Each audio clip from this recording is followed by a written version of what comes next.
Physical quantities and first चलिए हम work की बात करते हैं। बिस्मिल्लाहिर्रहमानिर्रहीम। Dear students, 10th class physics में यूनिट 11 साउंड हम पढ़ रहे हैं और उसमें आज एक इम्पॉर्टेंट क्वेश्चन हमारे पास है, explain characteristics of sound in detail. कि साउंड की कौन कौन सी कैरेक्टरिस्टिक्स होती हैं, ये हमने डिटेल में वो करना है। अब जब इस तरह का क्वेश्चन आता है तो इसमें आपने डायरेक्टली जो साउंड कैरेक्टरिस्टिक ऑफ साउंड हैं उनको आपने फोकस करना है, लेकिन इसमें कुछ पार्ट ऐसा भी है जो थोड़ा सा ज़्यादा लेंथी है, उसके लिए मोस्टली अलग क्वेश्चन आता है। बहरहाल जब हम इसकी बात करेंगे तो डायरेक्टली अगर हम लिखते हैं कैरेक्टरिस्टिक्स ऑफ साउंड,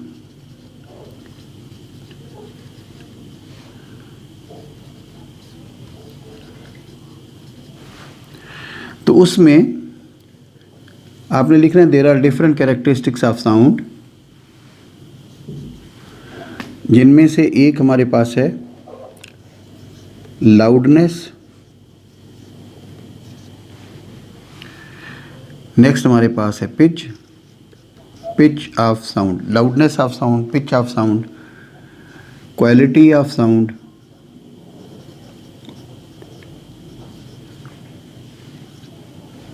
क्वालिटी लिख लेते हैं, और उसके बाद intensity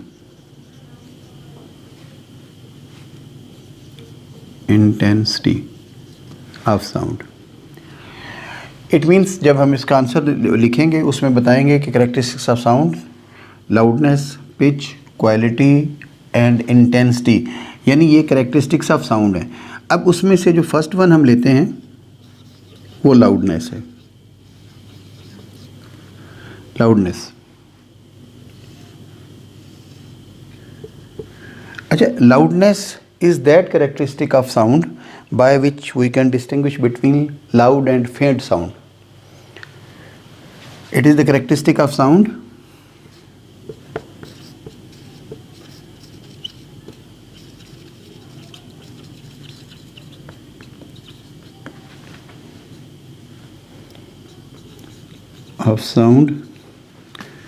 by which we can distinguish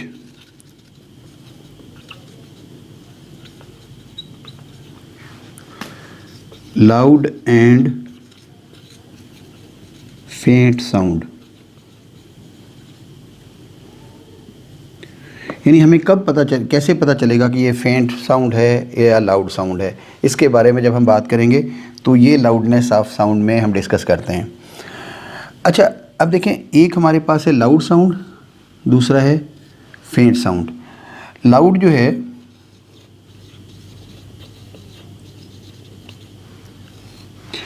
ये लाउड साउंड कौन सा साउंड होता है, यानी ऐसी आवाज़ जो ऊंची आवाज़ हो, जिसको हम आसानी के साथ सुन सकते हो, वो साउंड हमारा लाउड साउंड कहलाता है। जब हम फेंट की बात करते हैं,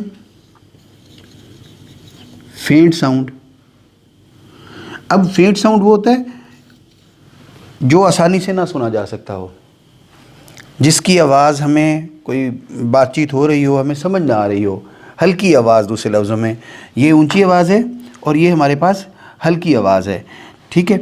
अब ये जो है ना हमारा फेंट साउंड कहलाता है, यानी जिसको सुनने के लिए हमें ज़ोर लगाना पड़े, तवज्जो से, बहुत ज़्यादा तवज्जो के साथ थोड़ा बहुत सुन सकें, उसको हम कहेंगे कि ये फेंटेस्ट जो है ना ऑडिबल साउंड है हमारे पास। और लाउड साउंड जो है बहुत दूर तक सुना जा सकता है, जिस तरह ऑडियंस से कोई स्पीकर बात कर रहा होता है, मोस्टली साउंड जो है वो ज़्यादा ऊंची आवाज़ होती है, ठीक है। और फेंट साउंड हल्की आवाज़ जो है ना उसको हम कहते हैं। अच्छा, अब ये जो लाउड साउंड है इसके कुछ फैक्टर्स हैं जिसकी वजह से साउंड लाउड होता है या फेंट होता है। Factors affecting the loudness.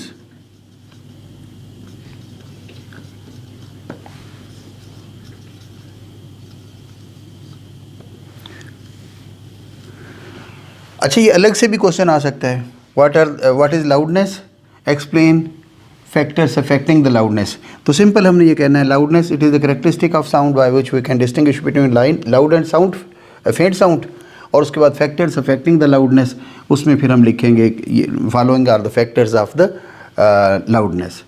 जो सबसे पहला फैक्टर है इसमें वो हमारे पास है amplitude of vibrating body. Amplitude of vibrating body.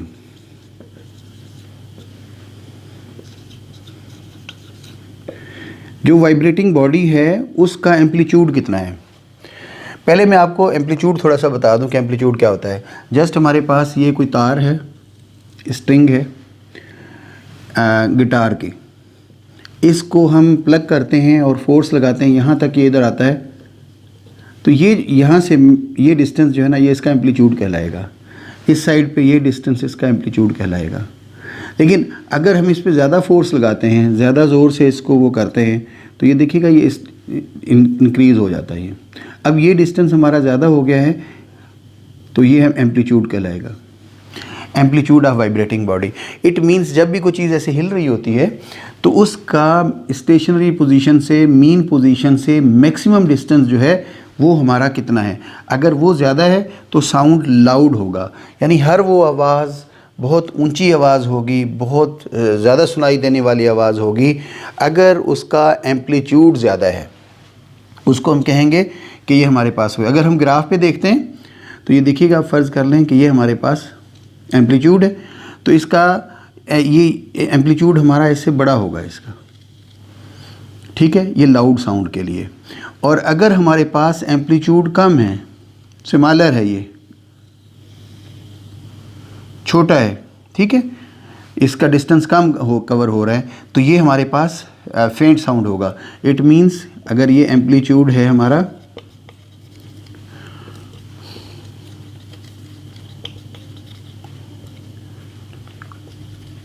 अच्छा, अब ये जो है ना लाउड साउंड के लिए हो जाएगा और ये हमारे पास फेंट साउंड के लिए हो जाएगा। अब आप देखिएगा इसमें, इसकी रीज़न ये है कि ये मीन पोजीशन से एम्पलीट्यूड ज़्यादा बड़ा है तो वो साउंड हमारा लाउड साउंड, और इसका एम्पलीट्यूड कम है तो इसका साउंड हमारे पास कम उसमें हो जाएगा। हर वो चीज़, जब भी हम किसी चीज़ को यूज़ करते हैं, साउंड प्रोड्यूस करते हैं, तो उसमें ज़्यादा जो है ना हमें महसूस होता है। फ़र्ज़ कर लें एक ढोल है, उसको हल्का सा मारेंगे, हल्की सी आवाज़ आएगी, फेंट साउंड। अगर उसको ज़्यादा ज़ोर से मारा जाएगा, उसकी जो वो ड्रम के ऊपर जो स्किन सी होती है वो बीट करेगी, तो वो जो है डायफ्राम जैसे इसी तरह हिलेगा। अगर वो ज़्यादा ज़ोर से हिल रहा होगा, इसका मकसद क्या होगा कि उस वक्त उसका साउंड ज़्यादा हो जाएगा। अगर उसको हल्का करेंगे फेंट साउंड, ज़ोर से मारेंगे लाउड साउंड। एक ही चीज़ है। इसी तरह गिटार की तार है, सितार की तार है, उसको थोड़ा सा प्लग करेंगे फेंट साउंड, ज़्यादा ज़ोर से फोर्स करेंगे तो वो हमारे पास लाउड साउंड हो जाएगा। अगर जिस जगह से साउंड प्रोड्यूस किया जा रहा है वो वाइब्रेटिंग बॉडी जो है उसका एम्पलीट्यूड मीन पोजीशन से बहुत ज़्यादा होता जाएगा तो साउंड इंक्रीज़ होता जाएगा। अगर वो कम होगा तो साउंड हम कह देंगे कि फेंट है, अदरवाइज़ जो है हमारे पास साउंड उसका ज़्यादा है, या हम कहेंगे कि साउंड लाउड है। दूसरा फैक्टर इसमें है area, area of vibrating body.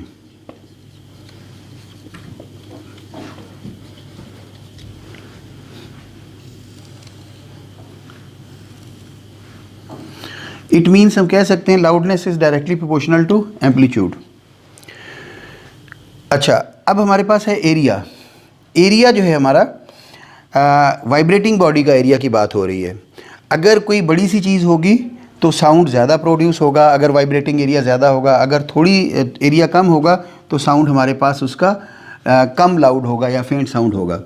इसकी हम एग्जांपल ले सकते हैं, loudness is directly proportional to area. अब हम फेंट की बात इतनी नहीं करते, लाउडनेस की ही करते हैं। Loudness is directly proportional to amplitude. Amplitude ज़्यादा, लाउडनेस ज़्यादा, एम्पलीट्यूड कम, लाउडनेस कम। Area of vibrating body, area अगर ज़्यादा तो साउंड लाउडनेस ज़्यादा हो जाएगी। अगर एरिया कम होगा तो उसकी लाउडनेस कम हो जाएगी। मिसाल के तौर पर हम एग्जांपल लेते हैं ड्रम की। बड़ा सा ढोल जो होता है, अगर उसको वाइब्रेट किया जाएगा तो उससे साउंड ज़्यादा प्रोड्यूस होगा। और अगर ड्रम छोटा होगा तो उससे साउंड जो है हमारे पास कम प्रोड्यूस होगा। उसकी रीज़न क्या है कि उसकी रीज़न हमारे पास ये है कि उसका एरिया जो है ना, सरफेस एरिया वो कम होता है। अब ये फ़र्ज़ कर लें कि बड़ा ढोल जो होता है उसका एरिया देखें बहुत ज़्यादा होता है, बड़ा सा एरिया होता है, और जो ढोलक होती है जो छोटे उसमें फंक्शन वगैरह पे यूज़ करते हैं, ख़ास तौर पे मेहंदी वगैरह पे छोटा सा, तो वो जो है उसका एरिया कम होता है। उसलिए ढोलक की आवाज़ और ढोल की आवाज़ में बहुत फ़र्क है। ढोल की आवाज़ लाउड होगी क्योंकि उसका एरिया ज़्यादा है, ढोलक की आवाज़ कम होगी क्योंकि उसका एरिया जो है वो कम है। तो इट मीन्स एरिया जो है हमारे पास वो भी loudness directly proportional to area. इसके एग्जांपल और भी हम ले सकते हैं। एक ट्यूनिंग फोर्क लेते हैं, उस ट्यूनिंग फोर्क को वाइब्रेट करें, हल्की हल्की आवाज़ आ रही होती है, उसी ट्यूनिंग फोर्क को आप टेबल के ऊपर रख देते हैं तो वो साउंड हमारे पास इंक्रीज़ हो जाता है, ज़्यादा हो जाता है, क्योंकि उस वक्त एरिया जो है टेबल के साथ उसके टच होने के बाद टेबल ने वाइब्रेट करना शुरू कर दिया, उसके अंदर वाइब्रेशन जनरेट हुई है, तो उस वजह से एरिया इंक्रीज़ हुआ, तो वो साउंड हम बहुत ज़्यादा ऊँचा जो है ना हमें सुनाई देगा, या लाउडनेस उसकी इंक्रीज़ हो जाएगी। तो हम एम्पलीट्यूड के भी डायरेक्टली प्रोपोर्शनल हो गया लाउडनेस, और एरिया के भी लाउडनेस डायरेक्टली प्रोपोर्शनल हो गया। एरिया जिस तरह किसी चीज़ का बड़ा होगा उतनी ही लाउडनेस जो है वो ज़्यादा होती जाएगी। थर्ड हमारे पास है इसमें डिस्टेंस ऑफ वाइब्रेटिंग बॉडी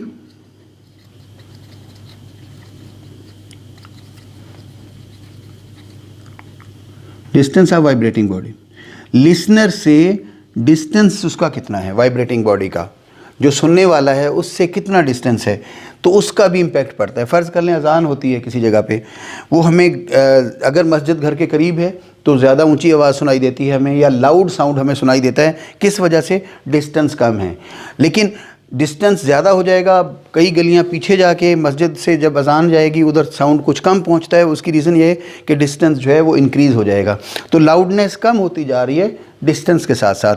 इसी तरीके से अगर हॉल में बात की जा रही होती है, कोई स्पीकर हॉल में बात कर रहा होता है, या असेंबली में कोई बात की जा रही होती है, जो स्टूडेंट्स करीब करीब होते हैं या जो ऑडियंस हॉल में बैठी हुई करीब होती है, उनको साउंड लाउड सुनाई देता है, और जैसे जैसे साउंड पीछे डिस्टेंस ज़्यादा इंक्रीज़ हो जाता है तो वो साउंड हमारा कम होना शुरू हो जाता है, उसको हम कहेंगे लाउडनेस उसकी कम हो जाती है। तो हमने ये देखा कि डिस्टेंस के इन्वर्स प्रोपोर्शन है ये, यानी ये जो है अपना loudness inversely proportional to distance. Area amplitude के डायरेक्टली प्रोपोर्शनल है और डिस्टेंस के इन्वर्स प्रोपोर्शन है। जितना दूर हम होते जाएंगे किसी वाइब्रेटिंग बॉडी से तो साउंड उतना कम हो जाएगा। कोई भी एग्जांपल इसमें हम दे देंगे। अच्छा, अगर शॉर्ट आंसर आए तो उसमें सिर्फ ये अकेला आएगा, what is loudness, explain it's factors, तो फिर हमने ये कर देना है, इतना सा लिख देना है। और अगर कैरेक्टरिस्टिक्स ऑफ साउंड सारा होगा तो फिर हम ये लाउडनेस भी लिखेंगे, पिच, क्वालिटी, इंटेंसिटी, लेकिन फिर ज़्यादा डिटेल उसमें नहीं करेंगे, ये फैक्टर्स इसी तरह सिर्फ उसमें बता दिए जाएंगे। होपफुली ये चीज़ आपको क्लियर हो गई होगी। अगर मैं इसको दोबारा थोड़ा सा बताऊं तो लाउडनेस बिल्कुल सिंपल, दो लफ्ज़ आपने याद करने, loud and faint sound, simple, ठीक है। Characteristic of sound by which we can distinguish between loud and faint sound. फिर अगला हमारे पास इसमें आ जाएगा कि फैक्टर्स अफेक्टिंग द लाउडनेस, एक है एम्पलीट्यूड, दूसरा एरिया, दोनों के डायरेक्ट प्रोपोर्शन है। एक चीज़ इंक्रीज़ होगी दूसरी भी इंक्रीज़ हो जाएगी। इट मीन्स एम्पलीट्यूड बढ़ेगा लाउडनेस ज़्यादा हो जाएगी, एम्पलीट्यूड कम होगा लाउडनेस कम हो जाएगी। एम्पलीट्यूड क्या होता है मैंने अभी आपको बताया। एरिया वाइब्रेटिंग बॉडी, जितना बड़ा एरिया होगा वाइब्रेटिंग बॉडी का उतनी ही ज़्यादा आवाज़ होगी, अगर एरिया कम होगा तो साउंड उतना ही कम होगा। अगर हम ऐसे हाथ से ऐसे तालियां बजाते हैं बहुत ज़्यादा आवाज़ आती है क्योंकि एरिया हमारा ज़्यादा होता है टच करते हुए। अगर एक उंगली से ऐसे करेंगे तो आवाज़ कम आएगी, लाउडनेस कम हो जाएगी क्योंकि हमारा एरिया जो है कम हो जाएगा। पहले भी एग्जांपल्स हमने इसमें डिस्कस कर लिए हैं। फिर डिस्टेंस ऑफ वाइब्रेटिंग बॉडी, ठीक है, distance of listener from vibrating body, कि वाइब्रेटिंग बॉडी से डिस्टेंस कितना, जितनी दूर होते जाएंगे लाउडनेस कम होती जाएगी। इट मीन्स इसके इन्वर्स प्रोपोर्शन है, loudness is inversely proportional to distance. ये हमने जो है ना इसके फैक्टर्स अगर पूछे जाएंगे फिर ये हमने लिखना होगा। अब हम देखेंगे कि पिच ऑफ साउंड जो है वो क्या होता है। बंद कर दो कुछ। अच्छा, जब हम पिच को डिस्कस करेंगे, पिच ऑफ साउंड को,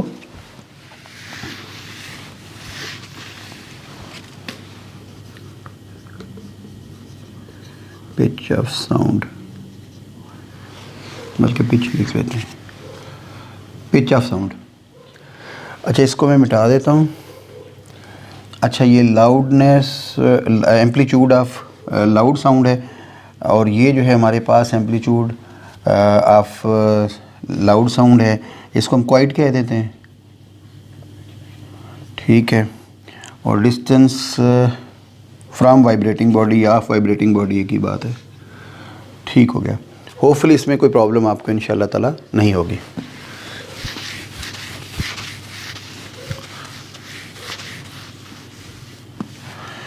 अच्छा, जो पिच ऑफ साउंड है, तो इसमें जिस वक्त हम देखते हैं या डिस्कशन करते हैं, तो जब वहाँ पे हमने देखा it is characteristic of sound by which we can distinguish between loud and faint. इसमें दो लफ्ज़ है, लाउड एंड फेंट। यहाँ पे पिच में जब हम कहेंगे it is the characteristic of sound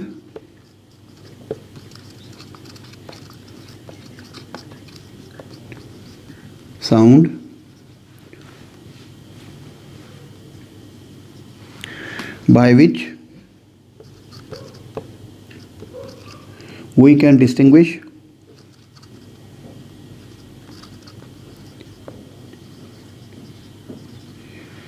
between grave and shrill sound, grave and shrill sound। यानी जिस तरह इसमें हमने याद किया था, लाउडनेस में दो लफ्ज़, अगर हम कहें लाउड एंड फेंट, तो इसमें हम जो बात करेंगे वो करेंगे ग्रेव एंड श्रिल। अब ग्रेव साउंड मोटी आवाज़ को कहा जाता है, श्रिल साउंड बारीक आवाज़ को कहा जाता है। तो ग्रेव साउंड जो है हम देखते हैं क्यों ग्रेव होती है, और ये जो साउंड ऑफ मैन है इसे कहा जाता है कि ये ग्रेव साउंड है। अब इसके रीज़न्स अगर हम देखते हैं तो वो ये है कि जो फ्रीक्वेंसी है साउंड की वो कम है, लो फ्रीक्वेंसी, जिसकी वजह से पिच उसकी कम हो जाती है, और पिच कम होने की वजह से हम कहेंगे साउंड जो है ग्रेव है। इट मीन्स हम जब इसमें वो डिस्कस करेंगे तो लिखेंगे sound of man is known as grave because its frequency is less.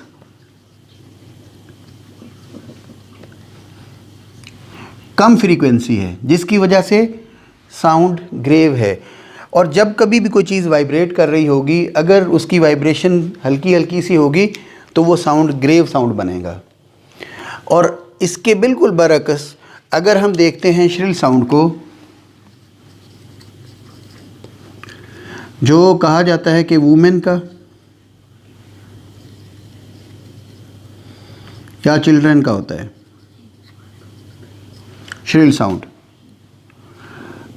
अच्छा, अब इसमें फ्रीक्वेंसी जो है वो ज़्यादा होती है, ग्रेटर फ्रीक्वेंसी होती है।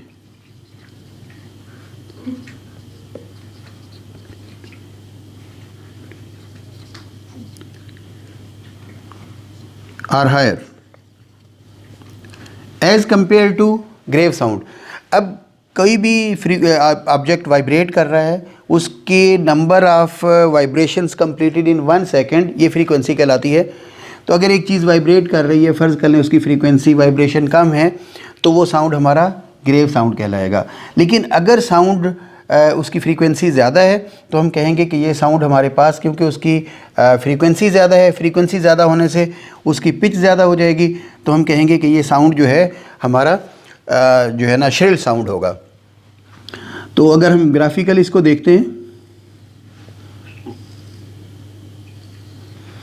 तो ये देखिएगा number of vibrations completed in 1 second. तो ये हमारे पास फ़र्ज़ कर लें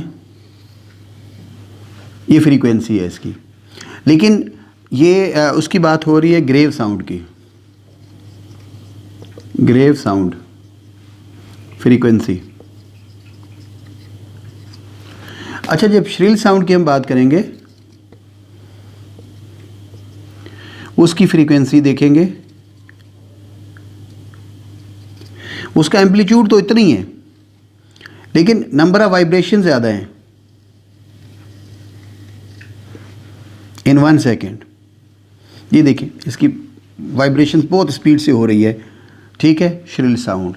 ग्रेव साउंड वाइब्रेशन हल्की हो रही है, ठीक है, फ्रीक्वेंसी उसकी कम है। तो बिल्कुल सिंपल हमने इसमें याद रखना है, pitch is that characteristic of sound by which we can distinguish between grave and shrill sound. By various experiments it has been concluded that sound of men is called grave because of its frequency is low as compared to frequency of sound of women or children is called shrill because its frequency is greater or higher। तो उसके बाद ये साथ आपने अगर बना दें अच्छी बात है। तो बिल्कुल सिंपल सा एक टॉपिक है, हम पिच जो है इस तरीके से क्लियर कर सकते हैं कि करेक्टरिस्टिक ऑफ साउंड में पिच जो है हमारे पास क्या किरदार अदा करती है। होपफुली ये आपको बहुत क्लियर होगा। अब इंशाल्लाह ताला हम क्वालिटी ऑफ साउंड को डिस्कस करेंगे। अब हम डिस्कस करेंगे क्वालिटी के बारे में। क्वालिटी ऑफ साउंड ये हमारे पास एक फैक्टर है, करेक्टरिस्टिक ऑफ साउंड है। अच्छा, क्वालिटी ऑफ साउंड में हम कहते हैं it is the characteristic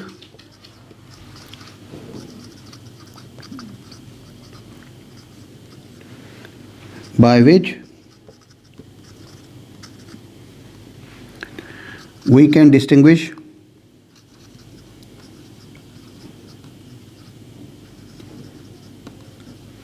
between two different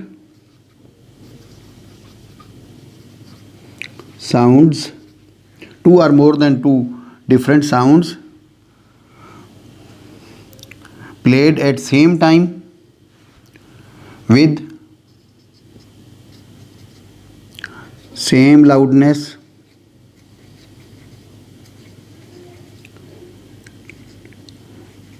and same pitch।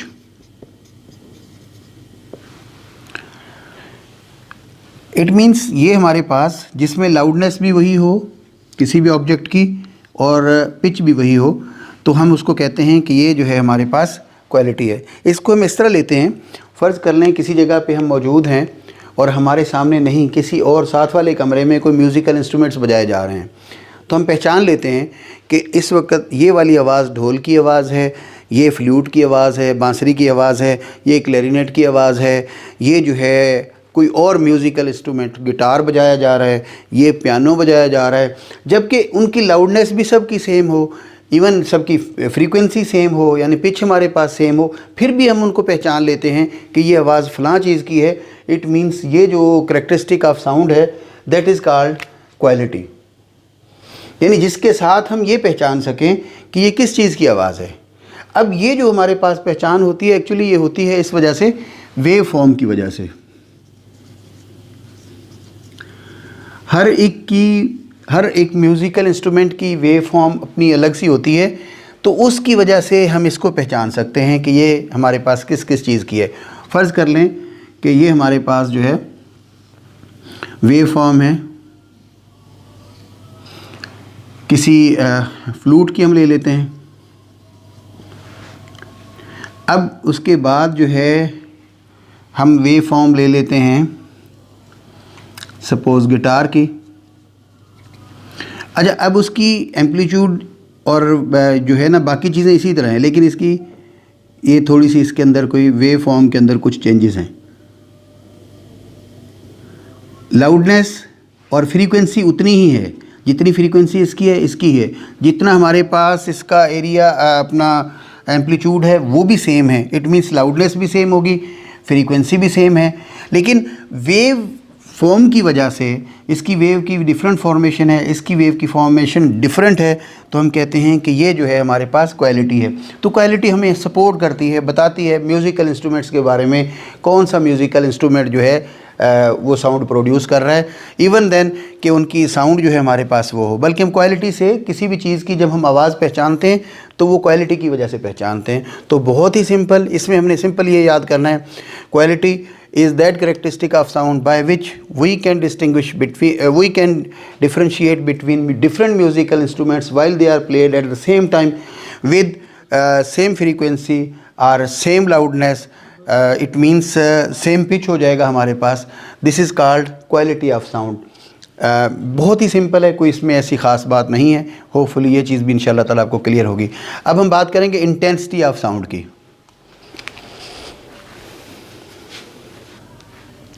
अच्छा, जो नेक्स्ट हमारे पास है वो है इंटेंसिटी ऑफ साउंड। तो इंटेंसिटी ऑफ साउंड क्या चीज़ होती है? Sound energy passing through unit area held perpendicular in the direction of sound wave is called intensity of sound.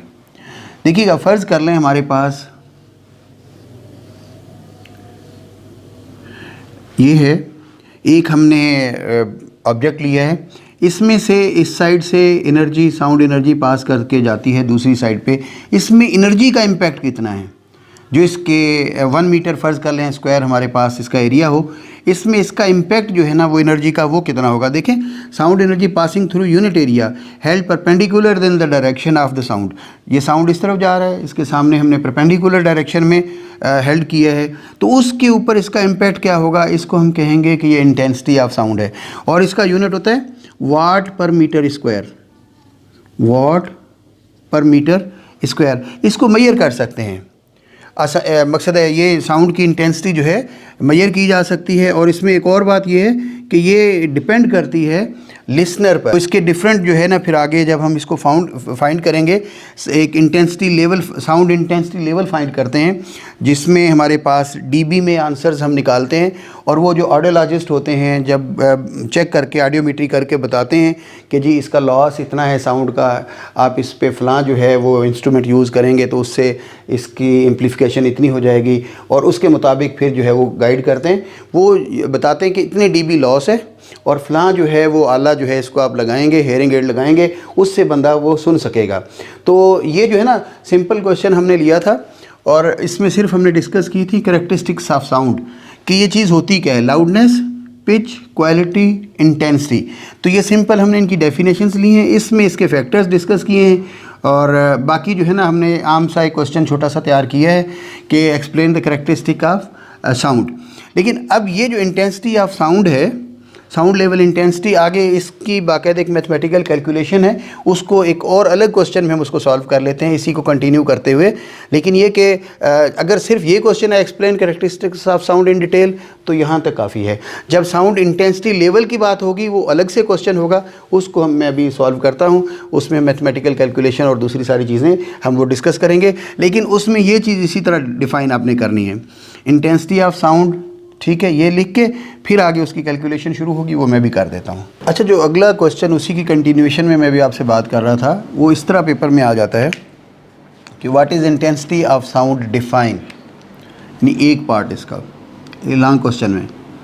फिर what is its unit, drive a relation for sound intensity level. तो ये तो अभी मैं आपसे बात कर रहा था, पहले बताया आपको, इसी उसमें हमने लेक्चर में डिस्कस किया। The characteristic of sound which does not depend upon the sensitivity of the listener, year of the listener, यानी जो लिसनर से ईयर से इसका कोई ताल्लुक नहीं है और इसको हम एक्यूरेटली मेजर कर सकते हैं, तो वो हमारे पास जो है इंटेंसिटी कहलाएगी, या इंटेंसिटी ऑफ साउंड होगा, जो डिपेंड नहीं करता सेंसिटिविटी ऑफ ईयर पर। अच्छा, अभी हमने इसको देखा था कि इंटेंसिटी ऑफ साउंड होती क्या है, sound energy passing through a unit area held perpendicular in the direction of the sound waves is called intensity of sound. फिर उसके बाद इसका यूनिट हमने देखा था, तो यूनिट हमारे पास मैंने आपको बताया था इसका कि वाट पर मीटर स्क्वायर इसका यूनिट होता है। तो ये तो हो गया सिंपल हमारे पास इंटेंसिटी ऑफ साउंड और यूनिट, जो हम पहले भी डिस्कस कर चुके। अब है drive a relation for sound intensity level. तो साउंड इंटेंसिटी लेवल के लिए हमने एक रिलेशन जो है वो ड्राइव करनी है। तो अलेक्जेंडर ग्राहम बेल जो है उसने इस पे बहुत ज़्यादा काम किया था, उसी को एजाज़ के तौर पे जो है ना इसका यूनिट जब हम यूज़ करते हैं साउंड इंटेंसिटी लेवल का, वो बेल यूज़ करते हैं उसके नाम की वजह से। तो स्मॉलर इसका यूनिट जो है वो डेसिबल होता है, वो हम उसमें यूज़ करेंगे। अब इसमें देखिएगा, एक तो हमारे पास है 10⁻⁻12, ये जो है ना 10⁻⁻12 वाट पर मीटर स्क्वायर, ये ऑडिबल जो साउंड है, फेंटेस्ट ऑडिबल साउंड, जो कम से कम आवाज़ हम सुन सकते हैं, ये उसका इंटेंसिटी लेवल है। और जो ज़्यादा से ज़्यादा हमें आवाज़ सुनाई देती है वो होती है वाट पर मीटर स्क्वायर, जिसको सुन के हमें तकलीफ़ होती है, सुनना इसका ज़्यादा पेनफुल होता है, पैनिक होता है। ये हमारे पास है 1 वाट पर मीटर स्क्वायर, यानी इतनी इसकी अगर जो है हमारे पास इंटेंसिटी लेवल हो तो वो हमें पैनिक सूरत हाल क्रिएट करती है। अब देखिएगा कि साइंटिफिकली ये चीज़ देखी गई है, अगर मैं एक बात करूं कि लाउड साउंड के लिए, और दूसरा हम ले लेते हैं फेंट साउंड के लिए, faintest audible sound, faintest audible sound, ठीक है। लाउड ऑडिबल साउंड उसके लिए हमने ले लिया, दो साउंड के लिए डिफरेंट हमने वो लिए। अब देखिएगा, by various experiment it has been concluded that loudness is directly proportional to log of intensity. यानी लाउड साउंड के लिहाज से अगर हम देखते हैं, लाउडनेस अगर हम इसका लाउड साउंड का लाउडनेस L से शो करते हैं, इंटेंसिटी इसकी, इसी लाउड साउंड की जो इंटेंसिटी है जो भी है 10 पावर वट एवर सिचुएशन, वो हमारे पास अगर हम I से वो करते हैं तो ये हमारे पास loudness is directly proportional to log I। It means ये ऐसे है, loudness is not directly proportional to intensity, ऐसा नहीं होता, ठीक है। इस तरह अगर नहीं है फिर क्या है, loudness is directly proportional to log of I। अगर उसका इंटेंसिटी का लॉग लें तो उसके ये डायरेक्ट प्रोपोर्शन बनता है। अच्छा, अब इसी को अगर हम सिंप्लीफाई करें, ये देखिएगा L इज इक्वल के लॉग I, के हमारे पास कांस्टेंट है यहाँ पे। अब ये जो हमारा loudness is directly proportional to log of I, उसके बाद मैंने लिखा ये रिलेशन थी, इसको इक्वेशन में हमने कन्वर्ट किया, तो ये लाउड साउंड के लिए हमारे पास जो है लाउडनेस हमने देखा, लाउड साउंड का लाउडनेस किसके इक्वल होगा, के लॉग I के। सपोज़ मैं कह देता हूँ ये हमारे पास इक्वेशन 1 हो गई है, रिलेशन को इक्वेशन में कन्वर्ट कर दिया। अब हम ये सपोज़ करते हैं फेंटेस्ट ऑडिबल साउंड जो है हमारा, उसकी भी लाउडनेस कोई तो है, जितनी भी उसकी लाउडनेस है उसके लिए हम L0 यूज़ कर लेते हैं, यानी L0 loudness of faintest audible sound, और L जो हमने लिया यहाँ पे लाउड साउंड के लिए हमने ले लिया, ये ज़्यादा आवाज़ है, लाउड साउंड है, ये फेंट साउंड है। इन दोनों का डिफरेंस जब हम फाइंड करेंगे तो हमारे पास इंटेंसिटी लेवल जो है हमें उसका पता चल जाएगा। इसी तरह हम ये कहेंगे लॉग ऑफ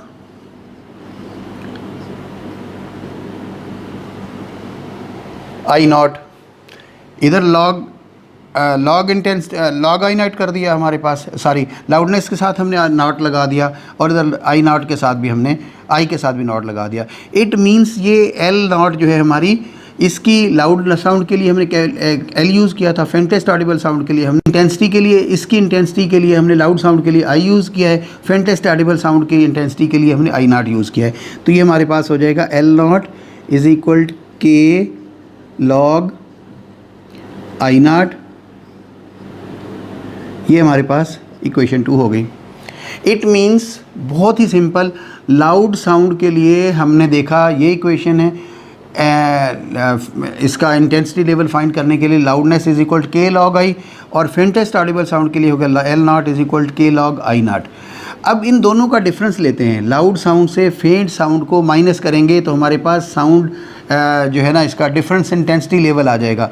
तो intensity level, sound intensity level equal L minus L0। इसका मकसद क्या होगा कि हम यूँ लिखेंगे इसको, L की जगह पे देखिएगा ये आ जाएगा हमारे पास, या सब्ट्रैक्टिंग इक्वेशन 2 फ्राम 1, तो ये देखें L माइनस L0, L की जगह पे हम लिखेंगे के लॉग I माइनस के लॉग I0।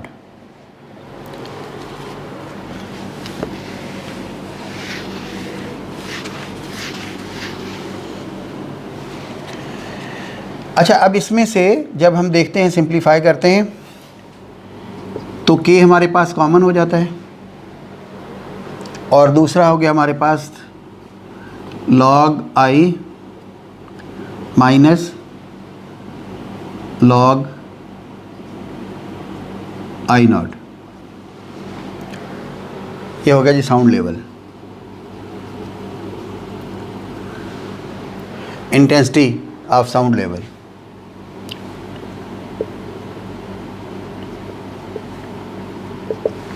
अच्छा, अब ये जिस वक्त हमारे पास ऐसे हुआ तो लॉग के हमने 9th में कुछ फार्मूले पढ़े थे।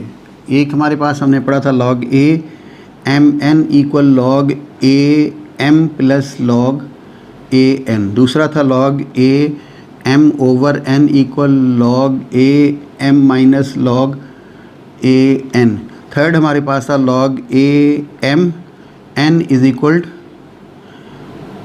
एन log एम, जिसमें सिंप्लीफाइड ये सिंपल आम लफ्ज़ों में हम कहते हैं कि अगर मल्टीप्लिकेशन हो रही होती है तो एडिशन में चेंज हो जाता है, अगर डिवीज़न होती है तो वो माइनस में कन्वर्ट हो जाता है, अगर हमारे पास पावर होता है कोई भी तो उस सूरत में हम उसको ऐसे लिखते हैं कि वो मल्टीप्लाई हो जाता है, n log m ऐसे लिख लेते हैं।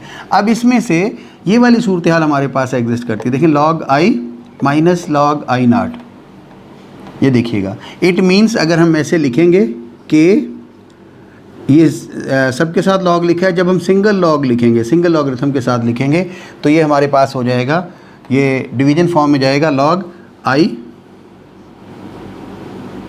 Over i not. It mean sound level find करने के लिए k log i over i not, और जब हम k मकसद कांस्टेंट समझ रहे हैं या कहते हैं कांस्टेंट है और इसकी वैल्यू अगर हम इक्वल पुट कर देते हैं k इक्वल 1, तो ये हमारे पास देखिएगा इंटेंसिटी लेवल जो है हमारे पास sound level, sound intensity level ये बन जाएगा log i over i not, log i over i not. अच्छा, अब इशू ये हुआ कि इसमें लॉगरिथम हम फाइंड करेंगे, इंटेंसिटी हमें गिवन होगी और आई नॉट हमारे पास हम पहले से जानते हैं कि ये थ्रेशोल्ड साउंड जो है हमारा उसका इंटेंसिटी लेवल होता है, जो फैंटेस्ट ऑडिबल साउंड ये वाला इसकी बात कर रहे हैं हम, ये होता है, और ये होता है 10⁻⁻12 वाट पर मीटर स्क्वायर। ये हमें याद कर लेना पड़ेगा कि आई नॉट जो है ये इक्वल होता है 10⁻⁻12 वाट पर मीटर स्क्वायर। न्यूमेरिकल्स में ये गिवन नहीं होता, मोस्टली आई नॉट हम खुद से लिखेंगे। अच्छा, वो जो वैल्यूज़ हैं हमारे पास ये गिवन है, ये हमें जो है सारी वो तो हम पहले से नोन है, इसको हमें प्रोवाइड कर दिया जाएगा और हमें कहा जाएगा कि आप कोई भी साउंड लेवल फाइंड करें। जब हम इस तरह साउंड लेवल फाइंड करेंगे तो हमारे पास बेल में आंसर आएगा, इसका जो हमें चीज़ मिलेगी हम कहेंगे ये बेल है, यानी इंटेंसिटी लेवल हमारे पास जो भी मिलेगा हमें वो बेल में हमारे पास इसका आंसर होगा।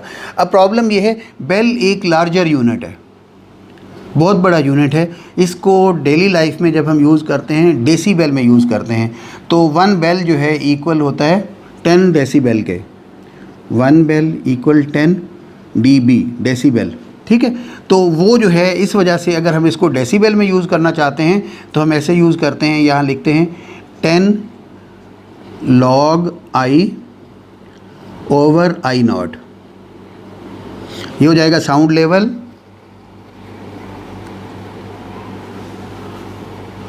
Sound intensity level in dB, decibel में साउंड हमारे पास ये होगा। तो 10 log i over i not ये हमारे पास जो है इसका फार्मूला हो गया, जिसको हम यूज़ करते हुए आगे अपने प्रॉब्लम जो है सॉल्व करेंगे। Where we know that i nought की वैल्यू हमारे पास है 10⁻⁻12 वाट पर मीटर स्क्वायर, ये हमारे पास इसका वो हो जाएगा। तो अगर इसको हम थोड़ा सा रिकैप करें तो साउंड लेवल इंटेंसिटी लेवल हमने देखा कि energy flowing through unit area held perpendicular in the direction of the sound, वो होता है, वो डेफिनेशन होगी, यूनिट इसका हो गया वाट पर मीटर स्क्वायर।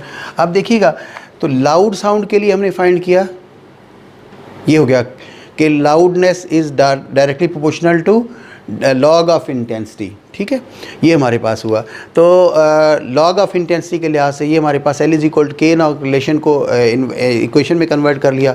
फिर फेंटेस्ट ऑडिबल साउंड, एक लाउड साउंड के लिए लिया, एक कम से कम सुनाई देने वाले साउंड के लिए हमने ले लिया इसके लिए हमने लाउडनेस को L0 से शो कर दिया और इसकी इंटेंसिटी को I0 से शो किया। इन दोनों को माइनस किया डिफरेंस फाइंड करने के लिए, दोनों का डिफरेंस फाइंड किया तो यहाँ पे हमारे पास आ जाता है K log I0 हो जाता है माइनस में। फिर मैंने आपको बताया ये फार्मूला हमारे पास 1 2 3, ये सेकंड फार्मूला 9th में जो हमने पढ़ा था। इस वजह से अगर कोई चीज़ माइनस में हो रही होगी it means actually single log के साथ लिखेंगे तो वो डिवीजन होगी K log I/I0। ठीक है, तो K की वैल्यू अगर हम कांस्टेंट है और वो 1 ले लेते हैं तो ये फार्मूला कन्वर्ट होकर हमारे पास हो जाएगा log I/I0 और ये यूनिट हमारे पास इसका बनेगा बेल। ठीक है, उसके बाद जो ऑडियोलॉजिस्ट या हम डेली लाइफ में यूज़ करते हैं वो dB यूज़ करते हैं, इसलिए जो है डेसिबल हमारे पास, उसमें अगर हम आंसर फाइंड करना चाहते हैं तो फिर इसको 10 से मल्टीप्लाई कर देंगे क्योंकि 1 बेल जो है वो 10 dB के इक्वल होता है, डेसिबल के इक्वल होता है। तो ये हमने 10 लिख लिया और log I/I0, तो ये जो आंसर हमारे पास आएगा इसका वो dB में आएगा, डेसिबल में। अब इसमें एक चीज़ तो ये होगी, दूसरा ये हुआ कि ये हमने याद कर लेना है। मैं बार बार कह रहा हूँ कि इस चीज़ को आपने अच्छी तरह अपने जहन में रखना है कि I0 = 10⁻⁻12 watt per metre square. अभी इसके साथ जो है एक न्यूमेरिकल है, उसको हम सॉल्व करेंगे, जिसमें सॉल्व एग्जांपल है जिसमें हमने साउंड इंटेंसिटी लेवल किसी चीज़ का फाइंड किया है। अभी हम उसको वो सॉल्व करते हैं। ये बुक में एक एग्जांपल गिवन है 11.1, उसमें कहा गया है calculate the intensity level of faintest audible sound और साथ रसलिंग ऑफ लीव्स। इनकी हमने फेंटेस्ट ऑडिबल साउंड और रसलिंग ऑफ लीव्स का साउंड इंटेंसिटी लेवल हमने फाइंड करना है। फ़र्ज़ कर लें इसमें ए पार्ट हम सॉल्व करते हैं, ठीक है, और ये हमारे पास है फेंटेस्ट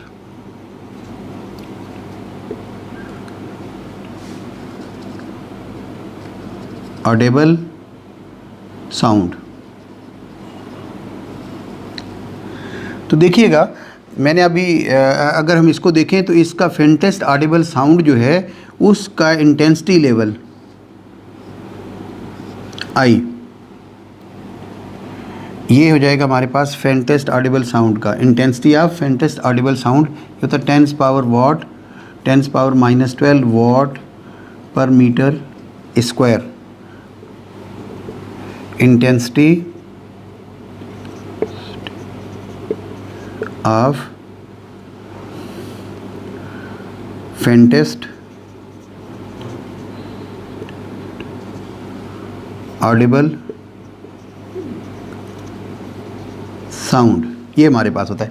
अच्छा, अभी थोड़ी देर पहले मैंने आपसे बात की थी कि थ्रेशोल्ड भी हमारा यही होता है 10⁻⁻12 वॉट पर मीटर स्क्वायर। अब इत्फाक से इसी का उन्होंने कहा है कि फाइंड करें, ठीक है ना। क्वेश्चन ये कि फेंटेस्ट ऑडिबल साउंड अगर इंटेंसिटी ये है तो उसका ही आप फाइंड करें। इट मींस फेंटेस्ट जो है ना हमारे पास intensity of faintest audible sound हमने फाइंड करनी है। तो जो इसका फार्मूला है हमारे पास वो हो जाएगा इक्वल 10 log I/I0, यानी इसी को हम कंटिन्यू कर रहे हैं। तो ये हमारे पास हो जाएगा फेंटेस्ट ऑडिबल साउंड की इंटेंसिटी फाइंड करने के लिए इक्वल 10 log 10⁻⁻12 ओवर 10⁻⁻12। अच्छा, मैं फिर इसको बता दूं, ये वाली चीज़ हमने ख़ुद से याद की हुई है, ये हमें गिवन होती है क्योंकि उन्होंने सिंपल ये कह दिया है फेंटेस्ट ऑडिबल साउंड, तो इसकी इंटेंसिटी हमें पता है इतनी होती है। ये हमारे पास इंटेंसिटी थ्रेशोल्ड है, इत्फाक से वही है, इसलिए हमने ये वैल्यूज़ पुट की। अब इसको हम सिंप्लीफाई करेंगे। ये देखिएगा 10 log ये 10⁻⁻12 है, -12, ये ऊपर जाके हमारे पास 10⁻+12 हो जाएगा। इट मीन्स मैं ऐसे कर देता हूँ ये, तो ये देखिएगा ये हो जाएगा 10 log 10⁻0। अब आप देखिएगा इसमें कि यहाँ पे हमने लिया 10 और इसके लिए जो हमारे पास अभी मैंने ये जो है ना फार्मूले हैं हमारे पास log AMN = log AM plus log AN 9th में पढ़े हुए फार्मूले log M / N = log AM minus log AN और log AM power N = N log AM। ये 3 फार्मूले अक्सर यूज़ होते रहते हैं। अब ये वाला फार्मूला हमारे पास जिस वक्त हमने लिया सिंगल लॉग में इसको लिखा तो ये हमारे पास माइनस में कन्वर्ट हो गया, ये आ जाता है। अब आप देखें इसको गौर से देखें, अगर 10 log 10⁻�0, तो ये देखें ये वाला फार्मूला हमारे पास यूज़ हो रहा है, पावर है, लॉग साथ गिवन उसके बाद पावर है। तो ऐसी सूरत में हम क्या करेंगे, पावर को पहले ले आएंगे और मल्टीप्लाई कर देंगे। तो ये 10 तो हमने इसी तरह लिखा, ये देखिएगा ये हो जाएगा 0, इधर आ जाएगा 0 × log 10, ये 10 हो गया मल्टीप्लाइड बाय 0 log ऑफ 10। जब हम लॉग टेबल में वैल्यूज़ देखते हैं करेक्टरिस्टिक इसका 1 आ जाएगा, 10 को उसमें 0 में देखेंगे 0 आएगा, तो ये हमारे पास 1 हो जाएगा। इनको हम मल्टीप्लाई करते हैं तो ये देखिएगा 0 dB।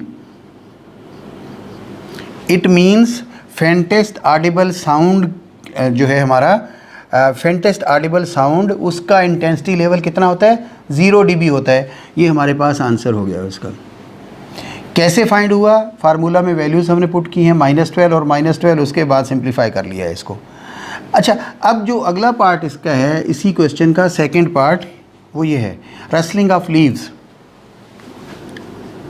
बी।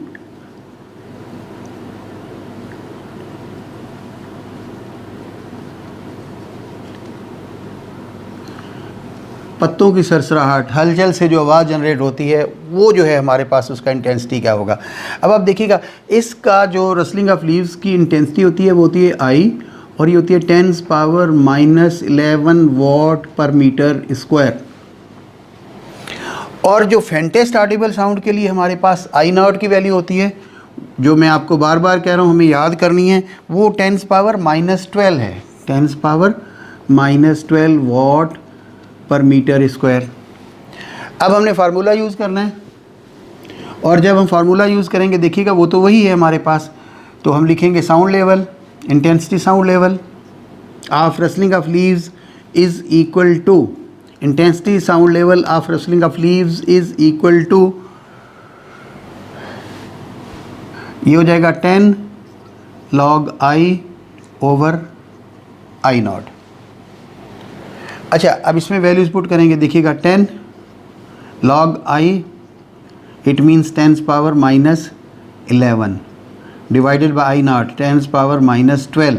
सिंप्लीफाई करेंगे इसको, 10 log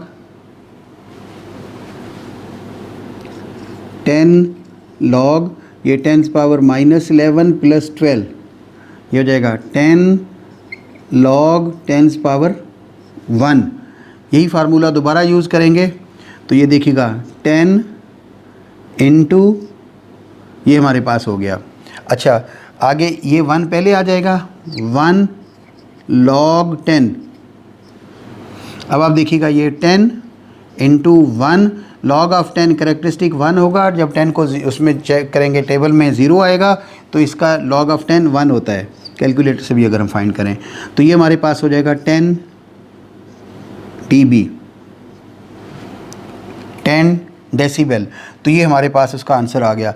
तो इस तरीके से हम डिफरेंट जो है ना वो फाइंड कर सकते हैं कि जो भी कोई गिवन क्वेश्चंस होंगे। अब आपको कोई और क्वेश्चन दे दिया जाता है, वो कहते हैं 10 पावर फ़र्ज़ करें -4 है किसी का, तो आपने क्या करना है, यहाँ पे 10 पावर -4, इधर हमारे पास -4, वो वैल्यूज़ पुट करके अपने क्वेश्चन को हम सॉल्व कर लेंगे। तो इस तरह हम फाइंड कर लेंगे। बहरहाल ये जो साउंड इसका 11.1 सॉल्व एग्जाम्पल थी, इसमें 2 पार्ट्स थे। पहले में हमने जब इसका इंटेंसिटी लेवल कैलकुलेट किया है तो वो हमारे पास ये आया है, इंटेंसिटी लेवल ऑफ